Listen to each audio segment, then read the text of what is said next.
సంగం dairy ఆర్థిక గణాంకాల ప్రకారం 1960 కోట్ల రూపాయల టర్నోవర్ సాధించిందని సంగం డైరీ చైర్మన్ ధూళిపాల నరేంద్ర కుమార్ అన్నారు. గుంటూరు జిల్లా చేబ్రోలు మండలం వడ్లమూడిలో సంగం డైరీలో సర్వసభ్య సమావేశంలో ఆయన పాల్గొన్నారు.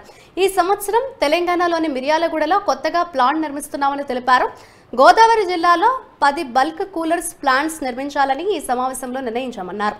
పాడి రైతుల శ్రేయస్సు కోసమే సంగం డైరీ పనిచేస్తుందని ధూళిపాల నరేంద్ర అన్నారు. సంగం డైరీ ఈ సంవత్సరం ఆర్థిక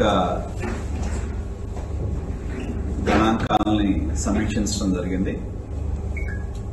ఈ సంవత్సరం దాదాపు 1900 ఏదైతే మేము అనుకున్నాం 2000 కోట్ల టర్నోవర్ సాధిస్తామని అనుకున్నాము, కొంచెం అటు ఇటుకు ఒక 50 కోట్లు 1960 కోట్ల దాకా టర్నోవర్ని సంగం డైరీ సాధించడం జరిగింది. అలాగే బోర్డు రైతుల యొక్క అవసరాలు కానీ ఇవాళ రాబోయే రోజుల్లో ముఖ్యంగా సాగర ప్రాంతంలో నీళ్లు లేకపోవటం, మరి దానివలన ఫాడర్ కోసం తీవ్రమైన ఇబ్బందులు ఎదురయ్యే పరిస్థితులు ఉన్నాయని చెప్పి బోర్డు చర్చించడం జరిగింది. దానికి అనుగుణంగా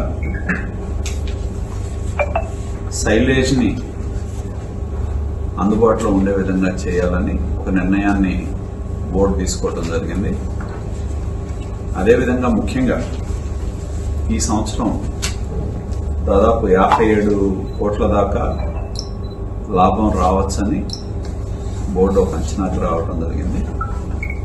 దానిలో ప్రతి 100 రూపాయలకి 4 రూపాయల చొప్పున బోనస్ ఇవ్వాలి, 4% బోనస్ ఇవ్వాలి అనేది వాళ్ళ వాల్యూమ్ ఆఫ్ బిజినెస్ మీద పేమెంట్ ఏదైతే చేశామో ఫ్యాట్ బేస్డ్ గా 4% చొప్పున బోనస్ పంచాలనే నిర్ణయాన్ని తీసుకోవడం జరిగింది. అదేవిధంగా షేర్ క్యాపిటల్ అలాగే ప్రాఫిట్ కింద 12 కోట్ల రూపాయలు, షేర్ క్యాపిటల్ గా దాదాపు 10-11 కోట్లు, దాదాపు ఈ సంవత్సరం గత సంవత్సరంతో పోల్చుకున్నప్పుడు